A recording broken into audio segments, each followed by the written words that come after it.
real ruko. Real anai. Ang sunruja. Real food. Guys, no. Whatever. Color doesn't matter. Guys, no. Kaya mo dahil sa jiray mo ganda eh. Nine ba na yan? Mana nine ba na? Ano sunod sa sidungan Nang kam sabi na siya siya. Sabi ano? Manda? Sunod sa sidungan na ang video ko. Mane ang upload release direct dislike mariye. Sorry, mati gidir mane ang fan ko marna. Views hai na log alog upload. Thank you na videos ko. Log galak dislike apni kaya din ba nai da nai mane upload. Dislike. Berat gidir fans an agor na bian dis. Ang logom na dis. Boria. Cuma. Tang say jeng dai. Dai जोङो थांगासिनो नै दिनैहाय रेस्टुरेन्टआव जुरो दावहाय जागोन आरो Korean restaurant बेयावहाय गासिबो डेक'रेशनफोरा कोरियाननि जाजोबगोननो नायनोसै आंबो थांफेराखै जोंहा बेवाइनि लोगोनि रेस्टुरेन्ट नैबे बेवाइनि बे बिनानावनि हासबेन्डनि सोरखौ बेवाइ जिखुनु बुजिनाया बुजिसिगोन जिखुनु बेवाइनि लोगोनि रेस्टुरेन्टआव थांगासिनो आरो नोंनि हासबेन्डनि लोगोनि मिथिबाय जा रेस्टुरेन्टआव थांगासिनो जोङो नोंथ' हाबा जाखांबाय जि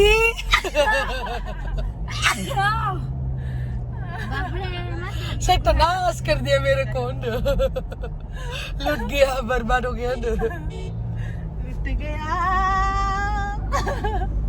Hey guys, खुलुमबाय नोंथांमोनखौ आंनिखौ मोनसे गोदान भिडिअ बरनो बावहरनाय थाबाय स' दिनैनि भिडिअआ नोंथांमोना थाम्बनेलाव नायनानै मिथिखाबाय जानांगौ मा भिडिअ ओमफ्राय दिनैनि जितु रेस्टुरेन्ट मोनसेयाव थांगासिनो आङो बेयो माने पुरा गुवाहाटियावनो बिदि मोननाय नङा माने दै आं जिमानखिनि एक्सपिरियेन्स मोनबाय स' नोंथांमोनाबो फैबानो जाबाय Kori'S कोरियान डाइनिं नै बेयो स' नोंथांमोना जुदि आंनि भिडिअखौ नायनो इन्ट्रेस्टेडब्ला नायलांबाय थादो ना मा होनो थुदो बिदिब्ला भिडिअखौ स्टार्ट खालामनोसै चलो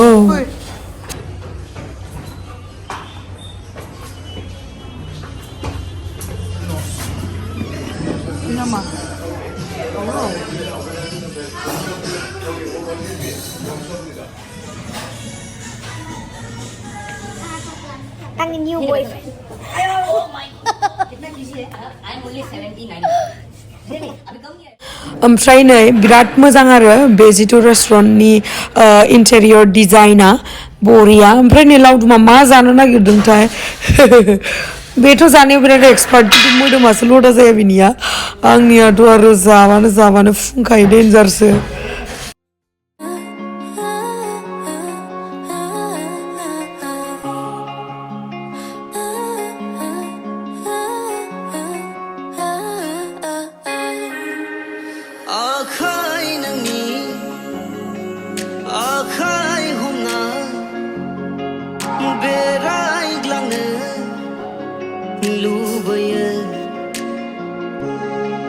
जिउनि रानि नोंखौ खालामनो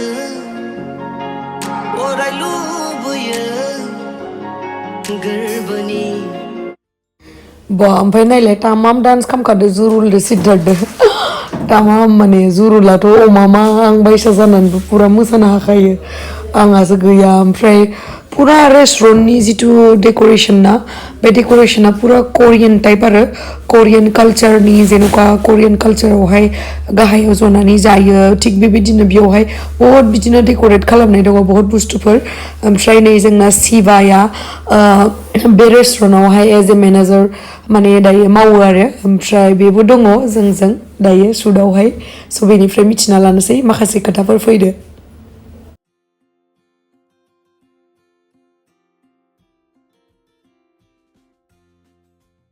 ओमफ्राय नै बेनि सिगां जोंना हेन्डसाम एक्टरा मा खालामगासिनो ओहो मेकआप खालामगासिनो दे खालामथोंसै ओमफ्राय फारसेथिं सासे आबो खालामबाय शिवाया बिराद किउट गथ'नि स्माइला बिराद मोजां ओमफ्राय नै जिडि प्रडाक्सननिफ्राय जोंना गोदान एक्टर शिवा बसुमतारी अके ओरैनोथ' आं बेखौ सिनायखायो सिगांनिफ्राय आरो आं बिनि लुक्स बिनि जितु एक्टिं बिराद मोजां मोनखायो आरो दिनैयो जोङो फार्स्ट टाइम लोगो मोनबाय आरो जोंनाथ' जाखाबायमोन रायलायनाया ओमफ्राय बेनि फार्स्ट मिउजिक भिडिअखाय एसे सरप्राइज टाइपनि बेनि एक्टिंआ खिन्थु नेक्स्ट टाइमाव नोंथांमोना नुगोन बिथांखौ आंनि जिडि प्रडाक्सनावहाय कन्टिनिउसलि नुबाय थाखागोन आरो मोजां मोनदों माबायदि मोनखो It was totally both unexpected man arena be ang sanakeman ke ang just permission hodoman because ang be restaurant manager result mawgasin nale so ang song ke permission loso hodoman ki like okay abo Gemsri ara Siddharth ko figure nale but it was totally unexpected and surprise for me ke ang beover casting khalamde and I'm really grateful abo thank you okay ओमफ्राय बेयावहाय फैनो हागोन जु रोडआवहाय मा नाममोनलाय Kori'S Korean dining ओमफ्राय बिराद मोजां interior डिजाइनाबो बिराद मोजां नोंथांमोना फैनानै बिराद माने फ्रेश बिराद माने बिराद मोजां फिल खालामगोन आरो ओमफ्राय मा प्रोवाइड खालामनाय जायो बे 24 डिसेम्बराव सो इनोग्रेट जादों लाइक दासो हार्डलि 2 months जादों बेनिफ्राय बेयाव टोटली कोरियान ना इवन इन्डो कोरियान डाइनिंबो नङा इट्स टोटली कोरियान जायफोरा I know BTS fan, and Korean food experience kam naga mana. I think that's the best place. Be Zoo Road donga, Central Mall just khatiyo. Jaipur tamani yo Korean vibes बहुत मनने आया है ना. Totally Korean culture, Korean zona ने से city culture, यो zona ने जागा dining बदोंगा. And it's totally authentic Korean food. And by Instagram वो Korean restaurant ने page donga. Just go and see the food. Kimbap, bibimbap, सब मनजुबो याव. So. नुनायावथ' कोरियान फुड्सफोरा माने डिलिशियस जागोन बायसा नुखायो बेखौ चान्स माने नोंसोर होदों गुवाहाटियाव लाबोनानै जिहेतु बियो एकदम अरिजिनेल कोरियान डिशखौ मोनगोन आरो बेयावहाय स' नोंथांमोना खेबसे ट्राइ खालामना नायनो हागोन जों बेखौ बुङा जे बिराद टेस्टि जाफै बेखौ होना जास्ट खेबसे ट्राइ खालामना नाय बेनि उनावहाय नोंथांमोननि सायावनो आरोना Yes, it's totally and I'm sure like जायफोरा फैयो कि दासिम बर'फोरा आं बहुत खम नुदों but जायफोरा फैदों they are regular customer जे आंनि उनाव जे कलरफुल नुदों it's like so feedback stickers okay आबुवा दिन्थिगोन दायो so colorful sticker so जोंनिया दासिम फुडनि क्वालिटिया like we are very best जोङो totally Korean authentic food होयो आरो जोङो कुनु मिक्स अप खालामा Indian food दो so just Korean food experience खालामनो गोसोबा just most welcome yes okay thank you so much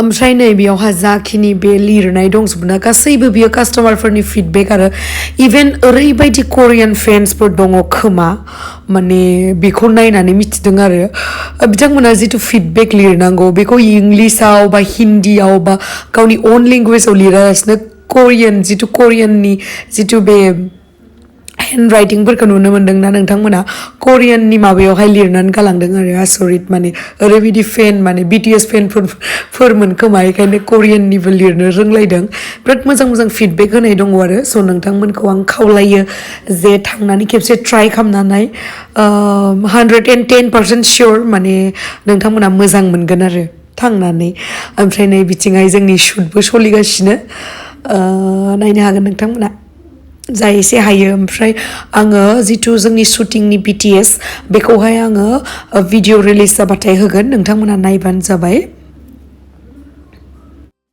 नोंथांमोननोथ' आं इमान मोजां बुंलांबाय जे बेयावहाय कोरियान्स फुड मोनगोन इमान मोजां बुस्थुफोर मोनगोन जाफैगोन ओमफ्राय मा मिथिबायना मोनसे आनलाकि खोथाया आंनाथ' शुटिं सोलिबाय थादोंमोन ना ओमफ्राय शुटिं सोलिनानै जोंहा ओरैबायदि टाइमानो गैयामोन आरोना ओमफ्राय जोङो जस्ट ओरैनो माने स्टार्टारल' लानो हाबाय ओमफ्राय बिदिनो बारा बेसेबां इदि जानो मोनासै खिन्थु आं मालायफोर जानाय नुनायखौनो ओरैबायदि गोथाव जागोन बेजा मोनदों अबयसे जोंफोरबायदि फुडि मानसिया मिथिखायो न नायनानै जे मा गोथाव जागोन ना जाया बेबायसा आरो खिन्थु नेक्स्ट टाइम 110% शियर होनानै दोनो आं नोंथांमोनखौ जे आङो थांगोन थांनानै जागोन ओमफ्राय बेनि फिडबेकखौ आङो होनो नाजागोन आरोना नोंथांमोननो एकदम रियेल फिडबेक जेखौ होनो मा होनगोन पुरा